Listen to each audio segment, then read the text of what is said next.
Bienvenue à ce petit talk gagner des super pouvoirs avec le terminal. Donc le but c'est de ne pas sortir de cette boîte noire qui est mon terminal. Alors d'habitude, j'ai désactivé il n'y a pas longtemps parce que ça me pourrissait un peu, mais d'habitude j'ai des poneys dans mon terminal. Il y a un truc historique dans le monde un peu Unix qui s'appelle Cosay. Ça s'appelle Ponysay, il faut absolument mettre ça partout. Voilà.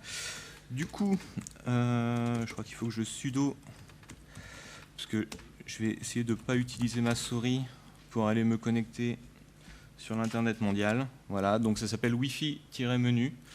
Ça permet d'aller se connecter sur l'Internet depuis son terminal. Donc j'ai une petite toolbar en haut avec quelques informations, mais j'ai même pas d'icône, de systrate, de choses comme ça. Et du coup, en gros, ça me sert juste à donner l'heure. Et puis, j'utilise un environnement qui s'appelle i3, qui est un Tiling Window Manager. Donc là, j'ai une fenêtre, elle prend toute la place. Si j'en ouvre une seconde, ça découpe. Ah non, là, j'ai locké mon écran. Et je voulais faire ça, donc je peux la mettre en dessous. Je peux les déplacer. Et c'est assez pratique pour pouvoir s'organiser sans avoir à retailler la fenêtre à la main au pixel près. C'est assez cool. Donc, on va commencer un petit peu. Je voulais juste parler d'une... déjà, je vais... Ah. Je vais mettre en gros. Ouais, ça va. Je vais parler d'un truc, c'est tar. Vous avez peut-être déjà vu le XKCD sur il faut désamorcer une bombe en faisant une commande tar. Bon, je le trouve mais c'est pas grave. Et du coup, il y a deux trucs à savoir avec tar, c'est CZF et XF. Donc pour extraire une archive, c'est tar XF l'archive. Et pour compresser quelque chose, c'est tar CZF l'archive.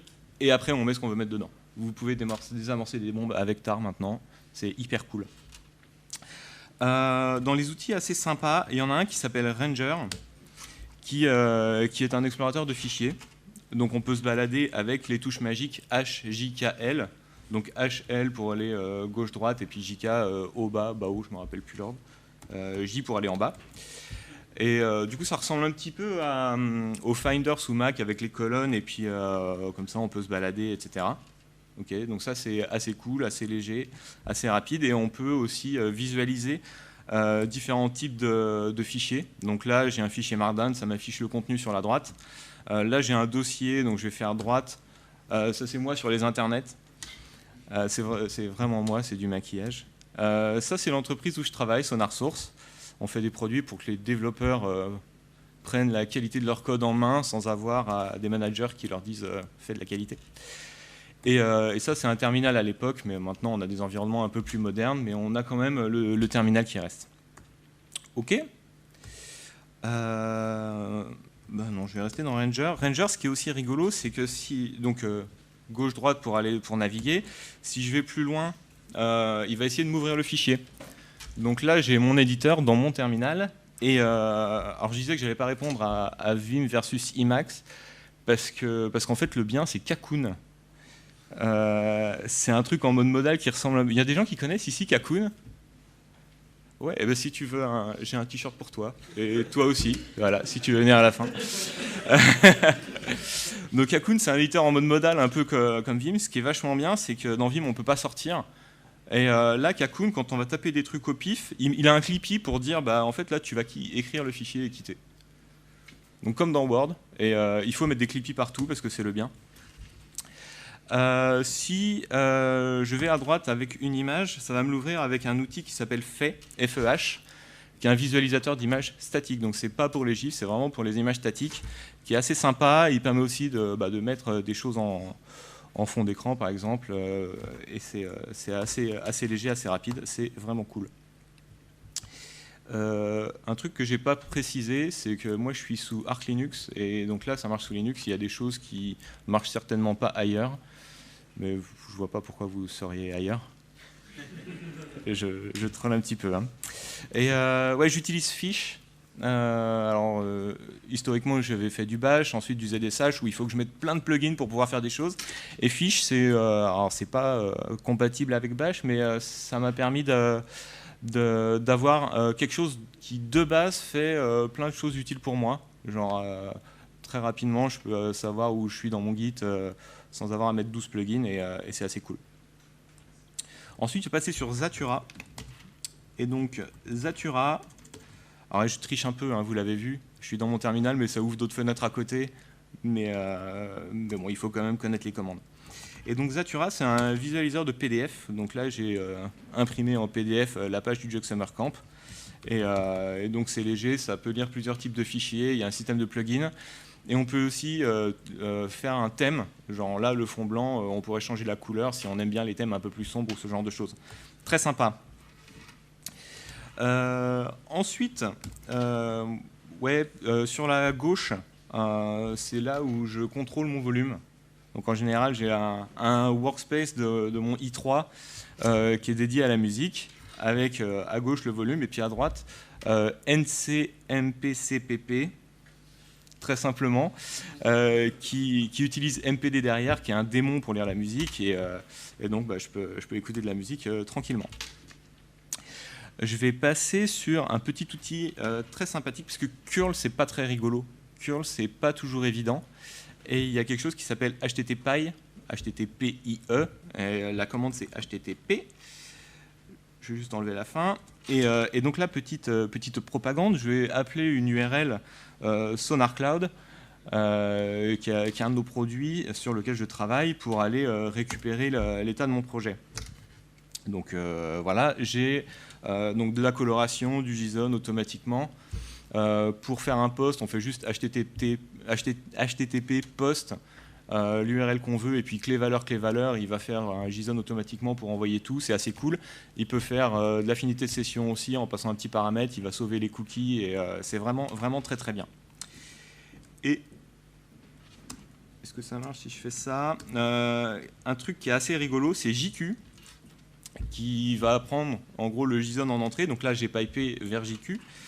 Et je crois que c'est ça. Du coup, ça va prendre seulement une partie de mon JSON.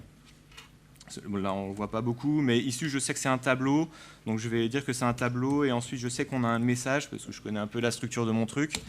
Et du coup, si je fais JQ, depuis mon gros JSON, il va juste me sortir les messages des issues qui sont liées à mon projet, qui a été analysé sur SonarCloud.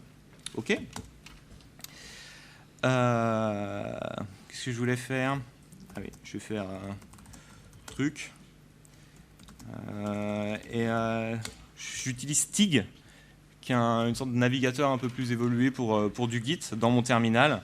Donc j'ai mes branches, je sais sur quelle branche je suis, je peux aller ajouter des fichiers, je peux faire mes commits gift, comme ça me mettra une emoji dans mon message de commit. Je quitte, voilà, donc Tig, très sympa pour pouvoir naviguer dans le Git, faire les commits et tout. Et là, je vais pusher, mais la branche, elle n'existe pas. Donc, il y a un outil magnifique qui s'appelle fuck. C'est quand on a merdé sa commande. Du coup, il va dire je peux corriger avec ça. On fait entrer et du coup, ça va pousser. Je ne le fais pas, mais vous voyez l'idée. Z, c'est pour pouvoir sauter de répertoire en répertoire. Donc, si je vais sur core, ça va aller vers le répertoire de mon projet. Parce qu'il y a CD- qui permet de switcher, d'aller, de revenir, etc. Vers le répertoire précédent. Sinon, il faut tout retaper le chemin. Z, il a un peu l'historique de ce vers quoi vous avez été. Et donc avec les mots-clés, il peut s'y retrouver. Et c'est très très cool. Du coup, Z- ça n'a pas marché. Donc je vais faire CD-. Moi, je fais principalement du front, donc du JavaScript. Donc il y a du Webpack, donc c'est lent. Et quand c'est lent, je peux utiliser MPV pour regarder des vidéos. Alors là,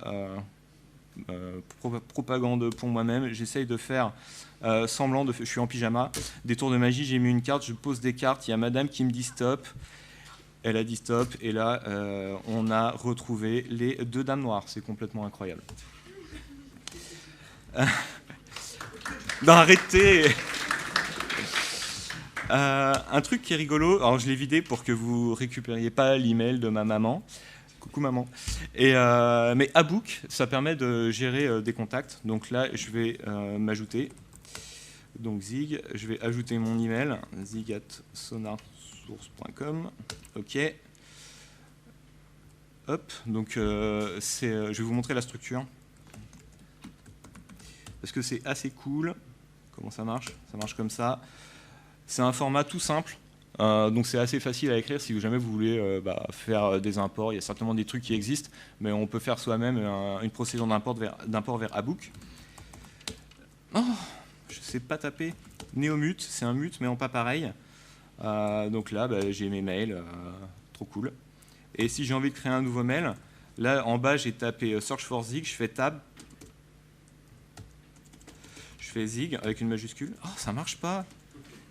C'est l'effet des mots. Je vous jure, je l'ai fait hier, ça marchait. Normalement, ça complète. Bon, c'est pas grave. Effet des mots raté. Normalement, ça complète. Je vous jure, je l'ai vu. J'utilise plus Offline-AMA pour synchroniser mes mails, mais un autre truc. Il faut regarder Mute Wizard ou quelque chose comme ça qui permet de configurer très facilement, parce que c'est pas toujours évident avec toutes les configs et tous les différents providers de mail.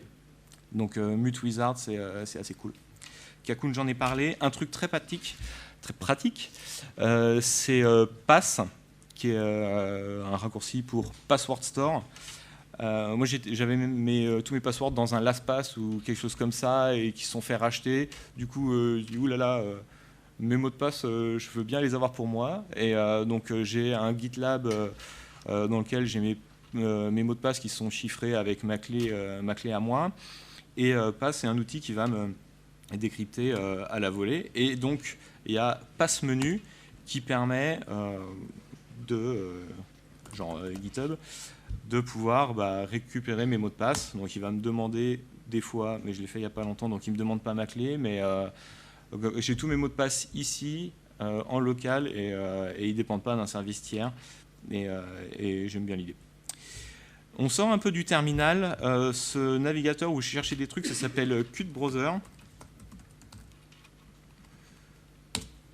Donc il y a des tabs, il y a des DevTools, c'est quand même un navigateur entre guillemets moderne, mais c'est en mode modal aussi. Donc si j'appuie sur F, il va me mettre des petits trucs sur tous les liens. Et si je veux aller voir la fac, je tape LD et donc je n'ai pas utilisé ma souris et c'est assez agréable. Et on est au merci. Donc je vais faire MPV, mon moins loop, GIF. Voilà. Merci beaucoup.